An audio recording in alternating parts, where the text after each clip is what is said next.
गांव की उस ठिठुरती सर्द रात में, जहां पड़ोस के घरों से बच्चों के हंसने की आवाजें आ रही थीं, वहीं रामलाल के घर में मौत जैसा सन्नाटा पसरा था। रामलाल, जिसने कभी बड़े बड़े भोज में राजाओं की तरह 56 भोग परोसे थे, आज अपनी ही बहू की जली हुई और सख्त रोटियां निगलने को मजबूर था।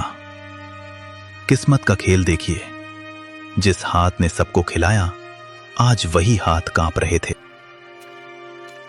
थाली को पैर से जमीन पर घसीटते हुए, लो निगल लो इसे, सारा दिन खटिया तोड़ते हो, कम से कम ये जली रोटियां तो खा ही सकते हो।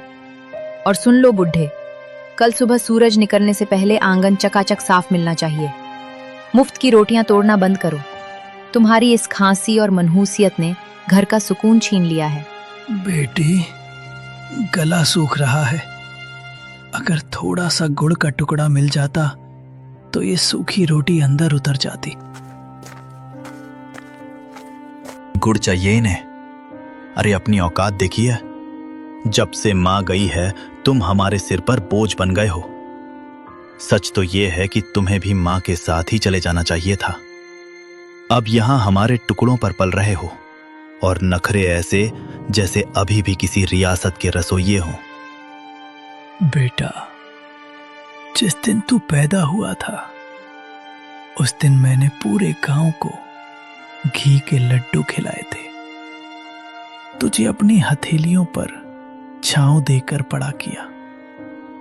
क्या यही दिन देखने के लिए मैंने तुझे काबिल बनाया था? तभी 7 साल का पोता गोलू दौड़ता हुआ आता है और रामलाल के गले लग जाता है। उसकी आंखों में गुस्सा और दुख दोनों हैं। पापा, आप दादाजी को ऐसे क्यों बोल रहे हो? जब मुझे डर लगता है तो यही दादाजी मुझे अपनी गोदी में सुलाते हैं। माँ, आपने इन्हें जली हुई रोटी क्यों दी? क्या आप मुझे भी बड़े होकर ऐसी ही रोटी दोगी? चुप कर गोलू, तू नहीं जानता, ये बूढ़े लोग सिर्फ परेशानी बढ़ाते हैं। जा अपने कमरे में। नहीं जाऊंगा। पापा, दादाजी बोझ नहीं है, ये तो हमारे घर का आशीर्वाद है।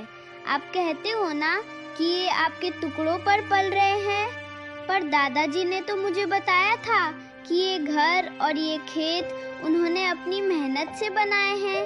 फिर ये आपके टुकड़े कैसे हुए? गोलू, तू छोटा है, बड़ों के बीच मत बोल। रामलाल का दर्द तो फिर भी खुले आसमान के नीचे था, जिसे हवाएं सहला देती थीं। पर नेकी राम की सिसकियां उन 4 दीवारों के पीछे दम तोड़ रही थीं, जिन्हें उसने खुद अपने पसीने से सींचा था। उसका बेटा पवन और बहू शीला ने उसे घर के पीछे एक ऐसे स्टोर रूम में फेंक दिया था, जहां कबाड़ और मकड़ी के जालों के सिवा कुछ न था। उस अंधेरी कोठरी में नेकी राम का वजूद भी उस पुराने सामान जैसा हो गया था, जिसे अब कोई छूना नहीं चाहता। शीला, उफ, कितनी सड़ांध और बदबू आती है इस काल कोठरी से। पवन, कल इस बुढ़े के बर्तन एकदम अलग कर देना। मेरे बच्चों को सख्त हिदायत है कि इनके हाथ का छुआ पानी भी ना पिएं, कहीं कोई बीमारी ना लग जाए। और हाँ, आज इन्हें रात का खाना मत देना, सजा मिलनी चाहिए इन्हें। आज गलती से इन्होंने दीवान खाने के सोफे पर हाथ रख दिया था, सारा सोफा गंदा कर दिया। बेरहमी से कमरे के अंदर झांकते हुए, बिल्कुल सही कह रही हो शीला। पिताजी, आपकी वो पुरानी डायरी और वो टूटा हुआ चश्मा मैंने आज सुबह ही कूड़े के ढेर में फेंक दिया है। अब आपको पढ़ने लिखने की क्या जरूरत? आप बस इस अंधेरे कोने में पड़े रहिए और अपनी मौत का इंतजार कीजिए। हमारी जिंदगी में दखल देना बंद कर दो। बेटा पवन, अपनी जवानी की एक एक पाई जोड़कर मैंने ये आलीशान घर बनाया था, ताकि तू और तेरे बच्चे सुकून से रह सकें। आज उसी घर का एक कोना मुझे नसीब नहीं। आज मुझे ही तू कूड़ा कह रहा है।